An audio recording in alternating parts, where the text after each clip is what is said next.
अभिवादन स्वीकार कीजिए ब्रजेश मिश्रा का और आप देखना शुरू कर चुके हैं द डिबेट। बहनों भाइयों, अरविंद केजरीवाल का मुद्दा आज राष्ट्रीय सुर्खियों में है। केजरीवाल को जमानत मिल गई थी कल देर रात। दिल्ली की कोर्ट ने ईडी को फटकार लगाते हुए ये बात कही थी कि उनके पास अरविंद केजरीवाल के खिलाफ कोई भी डायरेक्ट एविडेंस नहीं है और ना तो मनी लॉन्ड्रिंग का केस को एस्टैब्लिश कर पा रहे हैं, ना उनके पास कोई इस्टेब्लिश्ड मनी ट्रेल है। लिहाजा कोर्ट ने कई बार ईडी से पूछताछ के पश्चात अरविंद केजरीवाल को जमानत दे दी। लेकिन आज दोपहर में ईडी ने दिल्ली के हाईकोर्ट में अर्जेंट एप्लीकेशन लगाकर लंबी बहस चली, तकरीबन 4 घंटा।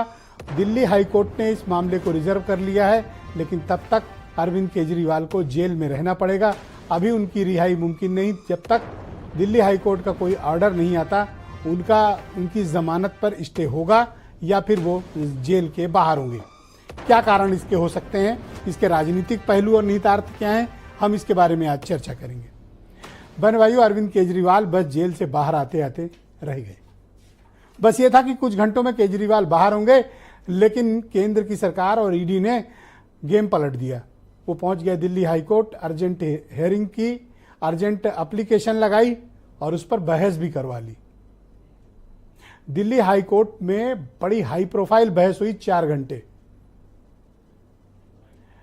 ईडी के वकील ने बार बार इस बात को प्रेस किया कि दिल्ली की कोर्ट ने अरविंद केजरीवाल को जो जमानत दी है और जिन तर्कों का और जो आदेश में हवाला दिया है, दरअसल उनको सुना ही नहीं गया, और सुना भी गया तो आधा अधूरा। लेकिन जब कोर्ट का ऑर्डर 26 पेज का सामने आया तो उसमें कई महत्वपूर्ण खुलासे हैं। ये खुलासे क्या कहते हैं? ये कहते हैं कि अरविंद केजरीवाल के खिलाफ कोई भी डायरेक्ट एविडेंस नहीं है और उनकी गिरफ्तारी गलत है।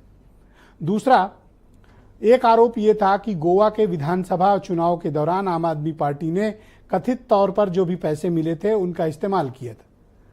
लेकिन कोर्ट ने कहा कि इस पूरी सुनवाई के दौरान ईडी कोई भी एविडेंस कोर्ट के सामने नहीं प्रस्तुत कर पाई कि यह पैसा कहां आया, कहां खर्च हुआ। ना कोई मनी ट्रेल मिला, ना कोई इसके साक्ष्य हैं और ना कोई डायरेक्ट एविडेंस है। लिहाजा कोर्ट ने सारे मसलों का संज्ञान लेने के पश्चात जमानत दे दी थी, लेकिन वो जमानत फिलहाल के लिए टल गई है। इस जमानत पर अगले आदेश तक कोर्ट ने ऑर्डर रिजर्व कर लिया दोनों पक्षों को सुनने के बाद। अब अगले ऑर्डर तक ये आदेश रिजर्व है। ये कब तक रहेगा? 2 दिन, 4 दिन, 5 दिन, कितने भी दिन, इसकी कोई समय सीमा नहीं है कि ये आदेश कब तक लागू रहेगा। लेकिन बहनों भाइयों, महत्वपूर्ण ये बात यह है कि क्या अरविंद केजरीवाल को चेस किया जा रहा है? कोर्ट ने आज यही बात कही। कोर्ट ने कहा कि ईडी अरविंद केजरीवाल को लेकर बायस्ड है, ऐसे शब्द का इस्तेमाल किया गया। तो क्या वाकई में बायस्ड है? कोर्ट के आदेश के मुताबिक हाँ। अब तो कोर्ट का आदेश है, लिहाजा इस बात को मानने और कहने का कोई गुरेज नहीं। तब तक जब तक कि कोई अगली उच्च अदालत का कोई आदेश इस मसले पे नहीं आता, तब तक तो इस आदेश की चर्चा होगी ही। क्या केजरीवाल पॉलिटिकली चेस किए जा रहे हैं, उनके खिलाफ कोई राजनीतिक दुश्मनी निकाली जा रही है, या वाकई अरविंद केजरीवाल सम्मिलित हैं शराब पॉलिसी घोटाले के मामले में?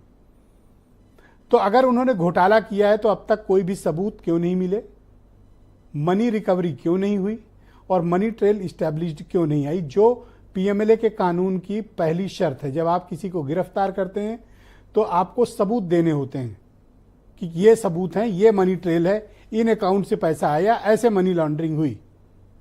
जब मनी ही नहीं है तो अरविंद केजरीवाल ने किस बात की लॉन्ड्रिंग की है, ईडी को यह साबित करना है। कहां? अब हाई कोर्ट में, सत्र न्यायालय में, ट्रायल कोर्ट में साबित नहीं कर पाई ईडी। ट्रायल कोर्ट में केस गिर गया, लेकिन दिल्ली हाई कोर्ट में केस जिंदा है। हम इस पर भी बात करेंगे। एक और छोटा सा विषय जिस पर हम चर्चा भी करेंगे, छोटा का बड़ा विषय होता जा रहा है, वह भारतीय जनता पार्टी की उत्तर प्रदेश में समीक्षा बैठकों में मारपीट, हंगामा, बवाल, जूतालात चल रहा है। और आज तो तब हो गया जब अयोध्या में भी कांड हो गया। कारण क्या है? बीजेपी में पीसफुल, शांतिपूर्ण तरीके से समीक्षा के बजाय बीजेपी की गुटबाजी इतनी अधिक क्यों हो रही है? जो पार्टी अनुशासन के नाम पर, उच्च चरित्र के नाम पर जानी जाती थी, उसमें इस तरह से सड़क छाप लड़ाई के पीछे के कारण क्या है? इन मसले पर भी हम बात करेंगे। आप पहले कुछ बयान सुन लें। बगैर ऑर्डर की कॉपी भी नहीं मिली थी, अब हवा में चले गए स्टे लेने के लिए कि रिहाई रोक दी जाए केजरीवाल जी की। तो ये तो अपने आप में बहुत ही अजीब बात है, जो मोदी सरकार के और बीजेपी सरकार के इशारे पे ईडी ने किया है। सारे बड़े बड़े बेईमान और भ्रष्टाचारी आज सब भाजपा के साथ है। केजरीवाल को तो न्यायालय ने आदेश दे दिया कि उनके खिलाफ कोई सबूत नहीं। जांच एजेंसियों का काम है और कोर्ट का काम है। हमारा उद्देश्य सिर्फ इतना है कि भ्रष्टाचारियों के खिलाफ जीरो टॉलरेंस है।